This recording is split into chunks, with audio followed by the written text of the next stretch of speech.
నమస్తే, welcome to Avani news network. నిన్న బీహార్లో విద్యార్థులు పెద్ద ఎత్తున ఆందోళన చేశారు. వాళ్ళ మీద పోలీసులు లాఠీ చార్జీ, వాటర్ కెనాల ప్రయోగం, చాలా హింస జరిగింది.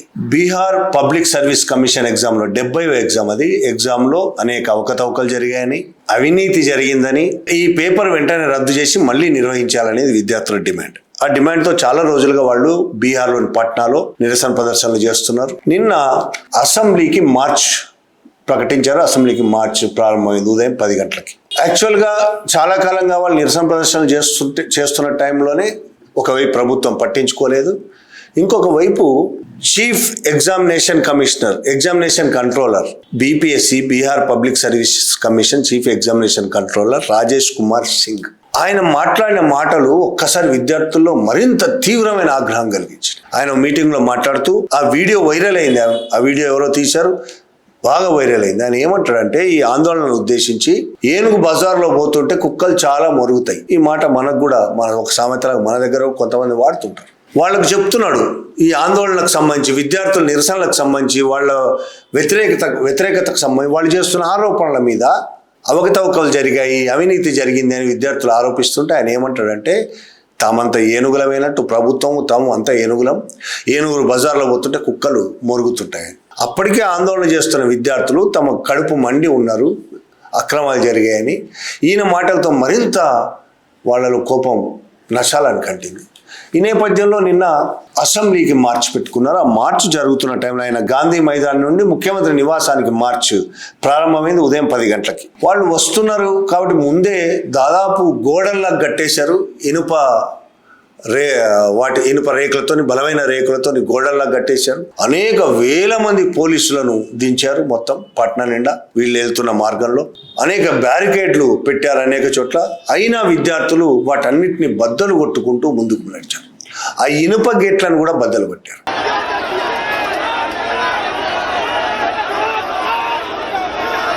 ఈ పరిస్థితుల్లో పోలీసులు వీళ్ళ మీద లాఠీ చార్జ్ చేశారు, వాటర్ కెనాన్లు ప్రయోగించారు.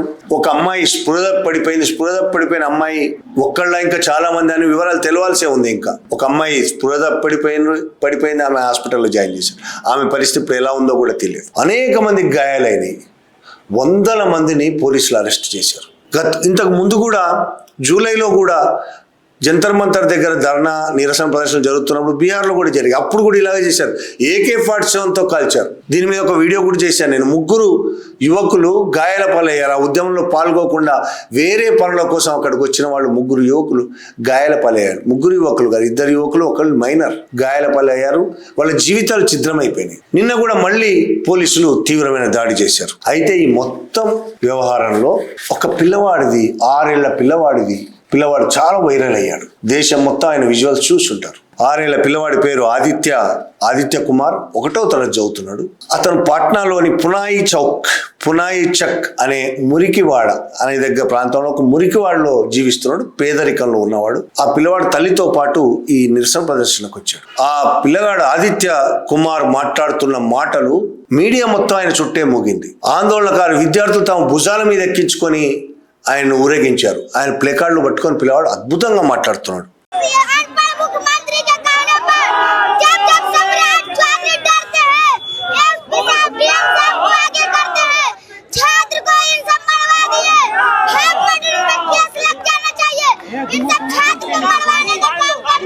తాను విద్యార్థులకు మద్దతు ఇవ్వడానికి వచ్చాను. సామ్రాట్ చౌదరి ముఖ్యమంత్రి విద్యార్థులను కలవడానికి సామ్రాట్ చౌదరి ఒప్పుకోవట్లేదు. చాలా రోజులుగా చర్చలు జరుపుతున్నారు కానీ అధికారులు పట్టించుకోవట్లేదు. ఏదో చర్చలు జరుపుతున్నారు కానీ అది పెద్ద సక్సెస్ అవ్వట్లేదు. విద్యార్థుల డిమాండ్ మమ్మలను సామ్రాట్ చౌదరి కలవాలి, ముఖ్యమంత్రి కలవాలనేది, ఆయనతోనే మాట్లాడుతూ ఉన్నది వీళ్ళ డిమాండ్. ఆ నేపథ్యంలో ఆదిత్య కుమార్ కూడా చెప్తున్నాడు,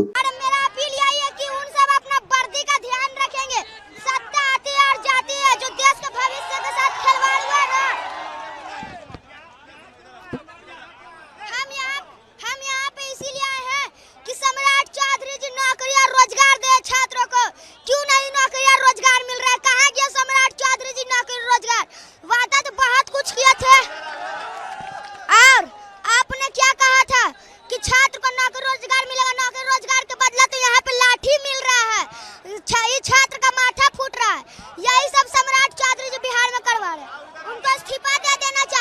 ముఖ్యమంత్రి విద్యార్థులను కలవకపోతే, తన ప్రజలను కలవకపోతే ఇంకెవరిని కలుస్తాడు? విద్యార్థుల మీద దాడులు చేయడం ఏంటి అసలు? ముఖ్యమంత్రి వెంటనే రాజీనామా చేయాలని డిమాండ్ చేశాడు. చాలా ధైర్యంగా, ఏ మాత్రం బెడకకుండా తొనకుండా అతను మాట్లాడుతున్నాడు. మీడియా ముందు మాట్లాడి, ప్రభుత్వము ఈ విద్యార్థులకు, ఎగ్జామ్ రాసిన విద్యార్థులకు ఉద్యోగాలు ఇవ్వాల్సింది పోయి లాఠీ చార్జ్ చేయడం ఏంది? వీళ్ళు పగలగొడుతున్నది విద్యార్థుల తలలు కాదు, భారతదేశ భవిష్యత్తును పగలగొడుతున్నారు. ఇంత అద్భుతంగా మాట్లాడు. 6 ఏళ్ల పిల్లవాడికి ఉన్న జ్ఞానం చాలా మంది పెద్దవాళ్ళకు కూడా ఉండదు. దేశ భవిష్యత్తు తలనే పగలగొడుతున్నారు ఈ పోలీసులు అని మాట్లాడాడు అతను. जेल भी जाने का मुसीबत आ जाए तो जाएंगे, गोली भी चलेगा तो खाएंगे, पर भ्रष्टाचारी सरकार को उखाड़ फेंकेंगे। भैया का मांग क्या है? भैया लोग का मांग यह है कि बीपीएससी का पेपर लीक क्यों हुआ, वापस से परीक्षा लिया जाए। अरे आपका तो उम्र स्कूल जाने का था, आप आ गए हैं प्रोटेस्ट में। अभी हम बच्चा है, हम बढ़ाएंगे, कहीं पता चले भ्रष्टाचारी सरकार मेरा भी पेपर लीक करवा दे। ऐसा थोड़ी ना, अभी बच्चा है बड़ा तो हम जरूर होंगे, इसीलिए हम कहते हैं अभी सब आ जाइए। आज सब किसान नौजवान लोग सब आएंगे। आपके घर से मम्मी पापा आने के लिए मना नहीं किए थे कि आप जा रहे हो, इतना छोटे हो, पुलिस को वहाँ लाठी चलाती है? डरेंगे हम लोग क्यों? हम लोग डरने वाले नहीं है। भ्रष्टाचारी सरकार को उखाड़ फेंकेंगे। आदित्य कुमार नहीं, रेंट लेकर आते पटना पुनाई चक मोहनपुर गली, अपना प्रॉपर घर वो गया जिला अतरी थाना ग्राम मोहम्मद। खाना पीना खा के आया है? हाँ, खाना पीना अब खाना पीना खाए चाहे नहीं, पहले भ्रष्टाचारी सरकार को निकलो मकानों से, जंग लड़ो बेईमानों से। फिर से बोलो, निकलो घर, मकानों से जंग लड़ो बेईमानों से। देख सकते हैं बच्चा का जुनून किस तरह से है। सरकार को लगातार टारगेट कर रही है अपने।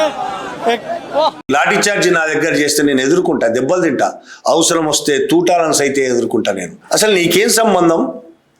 చిన్నపిల్లవాడివి, పెద్దవాళ్ళు వాళ్ళు ఉద్యోగాల కోసమో లేదు పరీక్షలు అవకతవకలు జరిగాయని చేస్తున్నారు, నీకేం సంబంధం అని అడిగితే, రేపు నేను కూడా ఈ పరిస్థితికి వస్తాను, నేను కూడా పెద్ద ఎగ్జామ్స్ రాస్తాను, ఈ అవినీతి అక్రమాలు ఇలాగే కొనసాగుతూ ఉంటే రేపటి నా జీవితం ఏమవుతుందో ముందుగానే నేను మేలుకొని అన్నలకు మద్దతు ఇవ్వడానికి వచ్చాను అని మాట్లాడాడు. అద్భుతంగా ఆ జ్ఞానం ఎక్కడి నుంచి వచ్చాడు? మురికివాడలో పుట్టి పెరుగుతున్నవాడు, అది మనం గుర్తుంచుకోవాల్సిన విషయం. పట్టుపరుపుల మీద జీవించిన వాడు కాదు, పుట్టి పెరిగిన వాడు కాదు, డబ్బుల్లో పుట్టి పెరిగిన వాడు కాదు, మురికివాడలో పెరుగుతున్న ఆదిత్య కుమార్, 6 ఏళ్ల ఆదిత్య కుమార్ మాట్లాడుతున్న మాటలు ఇవి. అద్భుతంగా, ధైర్యంగా దేన్ని ఎదుర్కొంటే ఆయనను పోలీసులు, ఇంత జరుగుతుంటే వెంటనే పోలీసులు ఆయనను చుట్టుముట్టారు. ఆయన వైరల్ అవుతున్నాడు ఒకవైపు వీడియోల్లో, ఇంకొక వైపు ప్రతి ఒక్కళ్ళు ఆయన తల మీద, ఆయన భుజాల మీద, వాళ్ళ భుజాల మీద ఎత్తుకొని ఆయన ప్లేకార్డులో పెట్టుకొని తిరుగుతున్నారు. మీడియా ఆయన చుట్టూ తిరుగుతున్నది. దీన్ని చూసి పోలీసులకు బాగా కోపం వచ్చింది.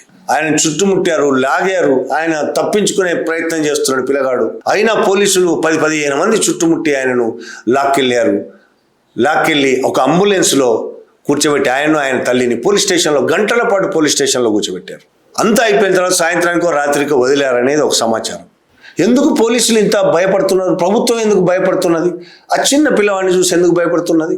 ఆ చిన్న పిల్లవాడి జ్ఞానాన్ని చూసి భయపడుతున్నది. పిల్లవాడి వయసును, ఒడ్డు పొడుగును కాదు, పిల్లవాడి జ్ఞానాన్ని. ఆ పిల్లవాడు ఆదిత్య కుమార్ అనే పిల్లగాడు మాట్లాడుతున్న మాటలను చూసి భయపడుతున్నది.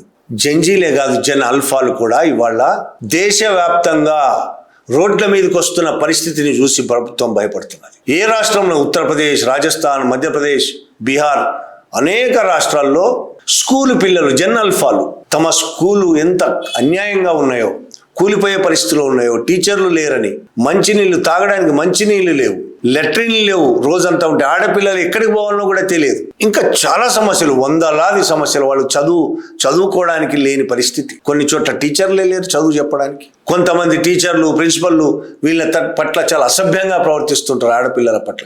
ఇవన్నీ దేశవ్యాప్తంగా జరుగుతూ వాళ్ళందరూ రోడ్ల మీదకి వస్తున్నారు. పోలీసులు వాళ్ళను రాకుండా చేసే ప్రయత్నం చేస్తున్నారు, అధికారులు వాళ్ళను ముందుకు రాకుండా చేసే ప్రయత్నం చేస్తున్నారు. అయినా సరే వాళ్ళు రోడ్లెక్కి ఎన్ని కిలోమీటర్ల దూరమైనా నడిచి వెళ్తున్నారు, నిరసన ప్రదర్శనలు చేస్తున్నారు, పోలీసులను ఎదుర్కొంటున్నారు. కొన్ని చోట్ల సక్సెస్ అవుతున్నారు, కొన్ని చోట్ల సక్సెస్ కాలేకపోతున్నారు. అలాంటి పిల్లల్లోనే ఒక పిల్లవాడు, వాళ్ళకంటే కూడా ఇంకా చిన్న పిల్లవాడు, 6 ఏళ్ల ఆదిత్య కుమార్. ఆయన అర్థం చేసుకున్నాడు. 6 ఏళ్లలోనే ఆయన దేశ పరిస్థితి మొత్తం అర్థం కాకపోవచ్చు, కానీ ఎదురుగా జరుగుతున్న సంఘటనలు మొత్తం ఆయన ఎంతో కొంత ఆయన మెదడులో ఆలోచన రేకెత్తించినాయి. వాళ్ళ అమ్మ కూడా చెప్పుండొచ్చు పరిస్థితి ఎట్లుంది దేశంది, చెప్పుండొచ్చు అమ్మ కూడా. అట్లా వచ్చిన ఆదిత్య కుమార్ను పోలీసులు అరెస్ట్ అంటారా, పట్టుకెళ్ళి పోలీస్ స్టేషన్ కూర్చోబెట్టారా, ఏదైనా అనుకోండి, అంత భయపడిపోయారు. ఆదిత్య కుమార్ ఆ నిరసన ప్రదర్శనలో ఆ విద్యార్థుల మధ్య ఉండకూడదు. విద్యార్థులు మరింత ఉత్సాహపడుతున్నారు ఈ పిల్లవాడిని చూసి, ఇన్స్పైర్ అవుతున్నారు పిల్లవాడిని చూసి, చప్పట్లు కొడుతున్నారు పిల్లవాడు మాట్లాడుతుంటే. అది సహించలేకపోయింది ప్రభుత్వ పెద్దల నుంచే ఫోన్లు వచ్చాయో, బీజేపీ ప్రభుత్వ పెద్దల నుంచి ఫోన్లు వచ్చాయో, పోలీసులే సహించలేకపోయారో, పిల్లవాడిని తీసుకెళ్లి పోలీస్ స్టేషన్లో పెట్టి దీని మీద తీవ్ర వ్యతిరేకత వచ్చింది. విద్యార్థులు వ్యతిరేకించారు. సోషల్ మీడియాలో ఈ పిల్లవాడి విజువల్స్, ఫోటోలు, ఈయన అరెస్ట్ చేయడం దుర్మార్గమని, అక్రమమని, చట్టవిరుద్ధమని అనేక కామెంట్లు వస్తున్నాయి. అయినా చిన్న పిల్లలను చూసి కూడా మన బీజేపీ ప్రభుత్వాలు, మోడీ భయపడుతుంటారు అనేదానికి ఇదొక ఉదాహరణ. Thank you very much.